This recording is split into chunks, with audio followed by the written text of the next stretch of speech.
This is not something I'm just making up. These high-level creators are doing long-form content and splitting it into short-form content. It is a huge leverage point. And what is the commonality that you see between the two? One did podcasts that they then spliced into short form, and they were doing the content at scale. They were posting 5 to 7 times, and that was Ryan Pineda. Now we're going over to Leila Hormozi, and we're seeing that she does long form content and then clips it down into short form content. I think that some people are really good at short form, but for the majority, I think that doing this long form strategy is a huge leverage point for you in both your time and business relationships. And then talk about leverage to an even deeper level. You now have 2 different mediums in which you can create content or in which you can post content. You have long form for YouTube, Facebook, LinkedIn, and then you also have short form.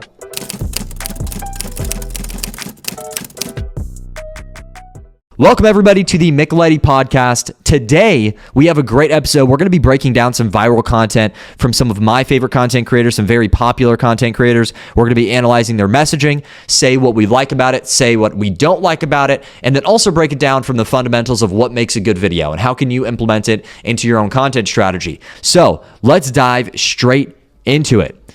Who is going to be the first creator we look at? I want to do a breakdown of Ryan Pineda's strategy because Ryan Pineda is someone interesting.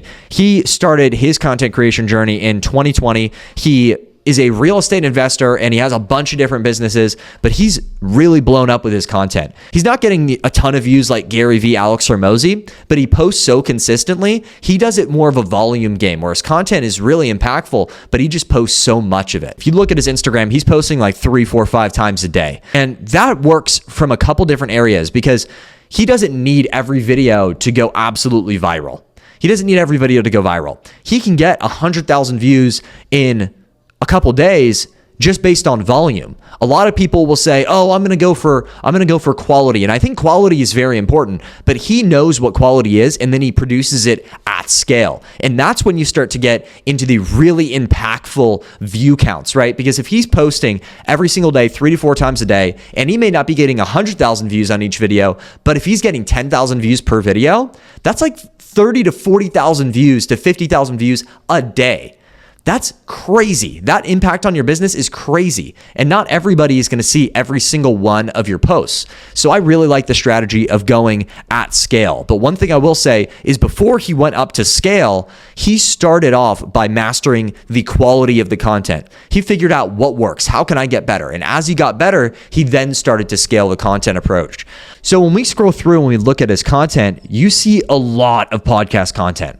And I'm going to click on here so we can really get a better view of it. You see a lot of podcast content. This is a piece of podcast content. This is a piece of podcast content, podcast content, podcast content, podcast content, podcast content. He's got a ton of podcast content, and each one is getting between 3 and looks like 10,000 views. So when we look at how he's creating the content, he's following that Gary V content distribution method where he is doing the long form content from his podcast, and then he's splicing the best clips from that and then posting it as content.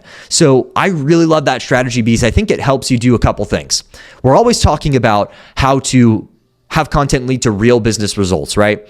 One of the best ways to generate leads long-term is to build strong referral partners, strong business development relationships, right? And I think that's what a podcast allows you to do. So he's leveraging his time by doing this podcast, and that allows him to get multiple pieces of content within the span of an hour. But then the secondary piece of that is he's building relationship with his podcast guests. And I think that's something that's super underrated about doing content collaboration. When you bring people on your podcast and you give them access to your network, but you also have this conversation for 1 to 2 hours with them, you're bringing them a lot of value. You're also building this strong relationship with them through that conversation, and they're more likely to refer with you or work with you. And in Ryan Pineda's case, he has a Pineda Capital business, right? And Pineda Capital essentially gets people's money, or people can bring them deals, but on the money end, it takes people's money and he goes and he has his team look for these really great investment deals, and he takes very wealthy people's money and then goes invests that into these large scale properties. So one of the ways that he's able to build these relationships with these really wealthy people is by bringing them onto his podcast. He builds trust and credibility with them throughout the conversation, and they're more likely to give him their money once they trust him so he can go invest it into these large scale properties, right? So that business development opportunity is massive when it comes to podcast content. So I love the way that he goes about it. And Gary Vee even talks about that as well. Gary Vee talks about how when you're producing a podcast, bring on your past, current, and future clients. Bring on those people so you can show people what it's like to have a relationship with you and what kind of results you can help them with when it comes to the past and current. But then also bring on future clients because you have conversations with them that are going to get more people to view you. Let's say you're working with, in my case, I work with investors. So if I bring on an investor who owns a ton of property and I interview them about their journey, that content, that value that they can bring may drive more of people like them to come view my page. So that's one portion of it. But then I'm also having that conversation with them for 1 to 2 hours. And that could very well lead to a business relationship down the line. So podcast content, I love the way that he does it here. But I'm even going to go over to his YouTube channel because I want to take a look at how often he's posting content on his YouTube channel, because I took a look at this yesterday and it looks like he's posting almost every 2 days on his YouTube. Almost every 2 days. He just posted again, another YouTube video. He's posting podcasts like every 2 days, if not more than that. You have this one with looks like Brandon Turner and Brittany Arnason. Then you've got this one with Grant Mitt. He's a beast. I love Grant Mitt. You've got this one with Grant Cardone. He's just Tim Grover. And that's the other thing. Once you produce podcasts over and over and over again, and you start to build up some credibility, it gives you access to higher impact individuals. Like he has Tim Grover on his podcast here. He's got Grant Mitt on his podcast here. The Grant Cardone, he's got some big fish here that can lead to some real business results down the line, whether it's through referrals or even just from him learning from them. So podcast content should absolutely be a must in your content strategy if you want real business results almost immediately. Bring on people that you can connect with that are going to lead to referrals or them working with you. And that's one of the best ways to do it. And it helps you from a content distribution standpoint. If these are hour-long podcasts, you can get at least 5 to 7 clips from that you can clip down, whether it's through AI or paying somebody, a company like mine, to go through and pick the most impactful clips. One is a little bit more expensive, but it will definitely lead to better results when it comes to the content that's selected. One is a little bit cheaper and will be a little faster, but overall, podcast content, massive leverage point. That's something that I see Ryan Pineda doing really well. And I don't think that's how he's able to. That's how he's able to produce these videos. And I'm sharing my screen here so you can see on the YouTube video. That's how he's able to produce videos at scale like this. Like this is just within the past 24 hours. I'm looking at content posted in the past 24 hours. That's 1 video, 2 video, 3 video, 4 video, 5 video, 6 video, 7 videos in the past 24 hours is how much that he's posting. 7 videos. That's absolutely nuts. Even if he doesn't get 10,000 views on each and every video, look what he's getting. This one's 16,000, 9,000, 7,000, 7,000, 3,500, 2,000 just within 28 minutes. Like that at scale is so massive. So massive. You don't need to go viral on every video if you're producing quality in quantity. So, dude, absolutely massive. He's got to be getting millions of views every single month based on his strategy. So if I had to give one takeaway from Ryan Pineda's content strategy, it would be to start a podcast, bring on people that you can build real business relationships with, have that hour to 2 hour conversation, and then take that longer piece of content, post it to YouTube, and then splice it down into 5 to 7 really impactful clips. And then if you have the capacity, once you get really good at it, start off with picking out the most impactful clips out of that 1 to 2 hour conversation, probably like 2 to 3, because you're not going to be great at the podcast to start. But once you get better, start picking up 5 to 7 clips per pod. And now you can post 2 to 3 to 4 to 5 times a day. So Ryan Pineda's content strategy, that is my breakdown. Podcast into short form, and then start off with quality. And then eventually, once you get really good at quality, now you can start spreading into quantity. That is my breakdown of Ryan Pineda's content strategy. You know what? Do me a favor. If you're having a great day today, if you're not having a bad day, you're having a great day, drop it down in the chat. Drop it down in the chat. Just say can't have a bad day in the chat. That's what we need. All right. We're going to keep moving. We're going to keep moving and grooving and booming. Here we go. Next person that I want to analyze here, let's go to Leila Hormozi. All right. Next up, we have Leila Hormozi. We're going to be diving into her content strategy, seeing what kind of content she posts, how she posts the content, how is she creating the content in general, and how can we pull some information from that to implement it into our own strategy. Leila Hormozi, just a quick breakdown of her. She's the wife of Alex Hormozi, CEO of acquisition.com, an absolute badass. I love her content. One of my favorite podcasts of hers, I've listened to probably like 8 times. She gives very clear, actionable steps. She's obviously a badass leader that's developing this massive business of turning acquisition.com into $1 billion company. But also she wants to do it in this way where not everybody hates their job. She wants to bring people in and actually have them enjoy the work. When you look at some of these other companies that do investment and acquisition, like acquisition.com does, they'll just pump through people. They'll bring on consultants and then just overwork them. And there's a ton of churn. They'll bring somebody on, have them do a ton of work, and then they'll drop them. And that's not the way that she wants to build her business. She wants to build her business with a great company culture where people love to come to work and they are able to make massive impact, and she retains them for a long time. And I love that mission. So we're going to break down her content strategy, see what kind of things she's doing, and we're going to break down what can we implement. Thank you everybody for joining on the Instagram Live. I appreciate you guys being on here. If you guys have any questions, once again, drop it in the chat below. We're about to break down Leila Hormozi's content strategy. We're about to break it down for you guys. Okay, first things first, let's take a look at what kind of short form content that she's posting, and then we'll start taking a look at what kind of long form content she's posting to see if there's any collaboration there. One of my favorite ways to create content, like I've said earlier in the video, is producing long form, breaking that down into short form. So let's see if she follows that strategy or if she's more of a short form wizard. Let's take a look. Handling different opinions. Looks like there's a lot of direct to camera stuff here actually, which I find interesting because generally speaking, direct to camera takes a lot more effort because long form content, you can go for a really long time and kind of just cover a lot of different topics and then clip out the most impactful pieces. But when it comes to short form content, you really have to be precise over what words you're using and you have to be very quick and to the point. So I find it interesting that she does quite a bit of direct to camera stuff. So I wonder if her direct to camera stuff is actually long form that she then pieces down into the short form still. Generally speaking, you see a lot of short form content that's talking to direct to camera that's just produced for short form, but sometimes people are good enough to be able to do long form direct to camera and then clip it down into short form direct to camera.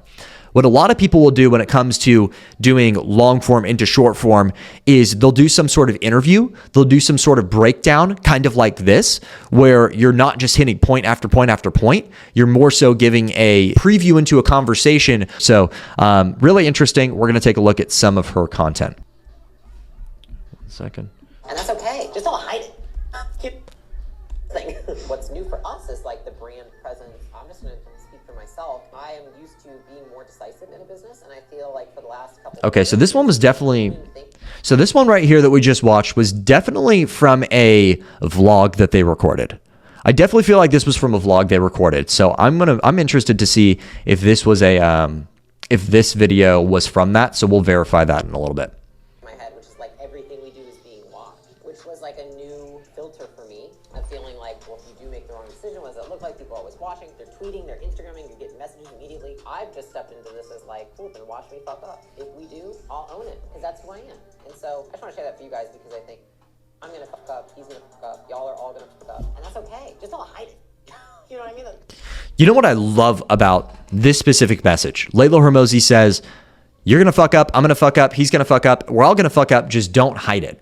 I love that message because when it comes to producing content on social media, you'll see a lot of people that do it and then stop doing it based on their mood and what's going on in real life. So you'll have people that produce content at scale when they are doing really well in business. And then as soon as something bad happens, they'll just stop producing completely because they don't want to show the ugly side, or they just don't have the energy and the bandwidth to be able to do it, right? And I think that her saying this of it's okay to fuck up and it's okay not to hide it, it's so true. Once you start posting content on social media, you don't need to think that you need to be perfect, because when you feel like you need to be perfect, that's when you put too much pressure around yourself and when you start to shut down and just not want to do anything. Nobody's perfect. Nobody will ever be perfect. All you need to do is all it comes down to is bringing value. You have value to bring. Whether you're someone that just started in business or somebody that's been in business for a very long time, whether you're a beginner or someone who has been in it for years and years and years, whether it's from skateboarding, business, making food, everybody has some sort of value to bring. So don't create content just purely based on your emotional state and what's going on in your personal life. As soon as you do that, that's when you start to fail. That's when you start to put too much pressure and you start to not be consistent. And consistency is key. It's something I've struggled with. It's something I continue to struggle with. I built my business around helping people be consistent. So keep that consistency up. Don't let your emotions dictate your actions. That's the key. And even going a little deeper into what she's talking about here, not hiding the fuck ups. So many people want to seem perfect on social media. Be okay with sharing some of your losses as well. Sometimes showing off the losses is just as impactful as showing off the wins. Saying, yeah, I fucked up on investments before. Yeah, I fucked up in this area. I fucked up in this area. And then here's how I got better from it. That is almost just as impactful as saying, yeah, I made $1 million. Here's how I made $1 million and lost $1 million and what I did to let that never happen again. The fact that I showed that I lost it almost builds more credibility, because I'm not showing you that I did it perfectly, because that's almost unrealistic. It's almost unbelievable. And sometimes it can make people jealous. It can make people jealous a little bit too much, right? And then that might make them lose relatability with you. So be okay with showing off some of the losses. That is absolutely okay. So I love this message from Leila. And then talking about how she produced this content, it looks like it's in some sort of vlog. So I'm going to go to her YouTube channel and verify that really quick. All right, we're going to watch this video. I'm in the living room with all my friends. Everybody, including myself, is covered in mud. And my friend's car has like a ginormous dent in it. My friend wakes up and finds a note in his pocket. Do not damage this tree. We hit a tree. We were like, and then we got out of the car and it was a swamp. But I remember being like, how did we survive? All right, pausing this video here. Now, when we go back to her Instagram, to Leila Hormozi's Instagram, you see this right here? Boom. Pause. Ask yourself the question when you feel emotional. Is there evidence to support how I feel is valid? Does that sound logical, or is that So they are actually taking the long form content direct to camera and then producing it into short form. Because when you look at here, she's literally wearing the exact same outfit. Not in this one, but in this one right here, she's wearing the exact same outfit. So they are actually taking the long form direct to camera content and then splicing it into short form. So we've now looked at two creators here. We've looked at two creators. It looked like this one was from a vlog. This one's obviously from the long form content that's direct to camera. We've looked at two creators, and what is the commonality that you see between the two? One did podcasts that they then spliced into short form, and they were doing the content at scale. They were posting 5 to 7 times, and that was Ryan Pineda. Now we're going over to Leila Hormozi, and we're seeing that she does long form content and then clips it down into short form content. This is not something I'm just making up. These high-level creators are doing long-form content and splitting it into short-form content. It is a huge leverage point. I think that some people are really good at short-form, but for the majority, I think that doing this long-form strategy is a huge leverage point for you in both your time and business relationships. Both your time and business relationships. And then talk about leverage to an even deeper level. You now have two different mediums in which you can create content or in which you can post content. You have long form for YouTube, Facebook, LinkedIn, and then you also have short form. So it's just about leverage. When you only produce short form, you have one medium. And sure, you can go take that short form and you can extrapolate on it in a piece of long form, but I think it's much, much better when you do long form and then clip it down into short form. So I don't mean to beat on this too hard, but we've now looked at two different creators that are doing this style of content. So I want to break down the 3 ways that you can do long form and turn it into short form now. Number 1 is podcast style content. Bring on guests, future clients, current clients, past clients, potential referral partners, bring them on to your podcast and have a genuine conversation with them over an hour or two. And when you're producing the idea for this podcast, all you need to do is come up with an overarching theme of a way that they can bring value to your audience. So for me, for example, if I'm bringing on a real estate investor and I run a marketing agency, so if I'm bringing on a real estate investor that produces content or that has invested in billions of dollars in real estate, I may talk to them about, first of all, their journey of how they got to that point, but also how they find their deals, because that relates directly back to my business and brings people value that may not be at their level yet. So the podcast where you're bringing on past, future, and current clients and asking them about how they got to where they are, and then coming up with some way that relates back to your business that you can bring your audience value, huge leverage point. Number 2 is thought leadership content. And what thought leadership content is coming up with a lesson that you've learned in the past that you want to then give to your audience to help them avoid the pain that you have avoided and to help them achieve the result that you have achieved. And that was a perfect example of thought leadership content. That video that we watched by Leila Hormozi, I got arrested 6 times. She's teaching you the lessons that she learned from getting arrested 6 times. That's thought leadership content. I've done this. I've experienced this. This is what I learned. This is how I've gotten to where I've gotten. So if you want to produce long form content, write down 5 lessons that you've learned in the past month, in the past year, in the past 5 years of your life, 5 big lessons that have morphed you into who you are today. And then break down the story of what happened there, and then figure out, how do I want to give the actionable information to this from this lesson that I've learned? And Hormozi breaks this down masterfully in $100 million leads. He says that the 3 ways to retain attention in producing your content are lists, steps, and stories. So when you're producing this thought leadership content, I think the way you should do it is write down the 5 lessons that you've learned over the past month, over the past year, over the past 5 years that have morphed you into who you are. Write down and think of what the story of that lesson is and share that story to add some context as to what happened. Then when you're delivering the actionable items to help them get to where you are, do you want to do it in a list or step-by-step format? So if I have a story of here's how I started my business from 0 to 30K a month, and I tell the story, right? If I wanted to give the information, the actionable items, I could do it either, here are the 5 businesses that I would start in order to get to the same place, or I could go even a little deeper on that, and I could say, here are the 5 steps to starting a marketing agency and scaling it to that same point. So the difference between lists and stories is lists, you're giving different options as to how to achieve this result. Step by step is you're picking one option and then giving them the step-by-step framework on exactly how to achieve this goal right here. So thought leadership content is my second way to creating long-form content and then splicing it down into short form. Number 3 is live stream Q&A. Live stream Q&A is one of my favorite ways to create content, especially as you start to build your audience. Even right now, I'm on Instagram Live. I don't have anybody on the Instagram Live, but the first Instagram Live I ever did, I had about 20 people on it. And I had question after question that I was answering.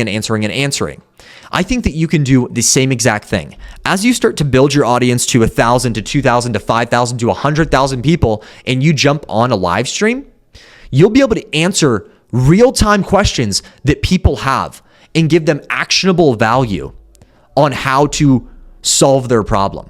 I think that's one of the highest leverage activities that you can do because you're building a relationship with your audience at a deeper level because you're answering questions specifically tailored to them and giving them answers specifically tailored to them.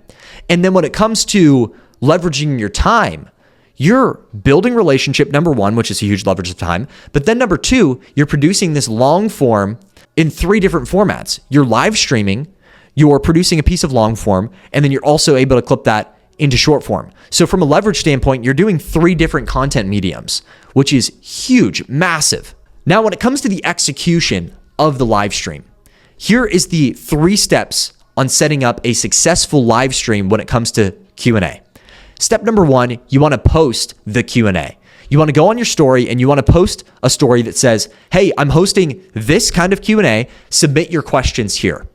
And then when you go on the Q&A, regardless of who comes on, if anybody went on your post and submitted a question but then doesn't jump on the live, you'll have questions to rattle off. Not in real time, but they're questions that your audience does have. So that's number one. And then you're also going to tell them the time. Number two, once you jump on the live stream, interact immediately. When people jump on, say hello. When people ask questions, make sure to respond to them right away. Unless you have a ton of questions coming in, if it's a smaller audience, answer the questions right away. And if somebody asks a question while you're answering a question, say, give me 1 second, I'm going to come back to your question. Make sure you're interacting with your audience. Now, the last step, and this is almost step number one, we're going to bring it back because this is kind of the setup, right? When it comes to the setup, come up with an overall theme of what you want to discuss in your live stream. Come up with an overall theme. When you have a direction, you're able to bring more tailored, specific value. So when you go on your live stream, are you going to be talking about business? Are you going to be talking about football? And even going deeper in business, are you going to be talking about marketing, about sales?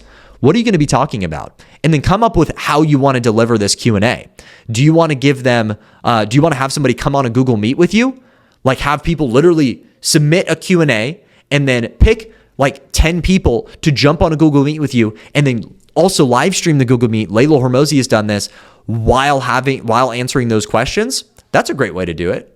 Or do you want to just have people enter their questions into the live stream and then answer them in real time? Figure out how you want to deliver the information. So live stream content, one of my favorite forms of producing long form content. So thank you guys for watching today. Hopefully you got a ton of information about how to produce content like some of the greats. We watched both Ryan Pineda and Leila Hormozi's short form and long form content. We broke down their exact strategies on how they did it. And then we came up with some ways that you can get started in producing your own long form content. So if you guys found value in this or you have any questions for the next episode, drop a comment down below and I'm happy to answer it for you. See you guys on the next episode.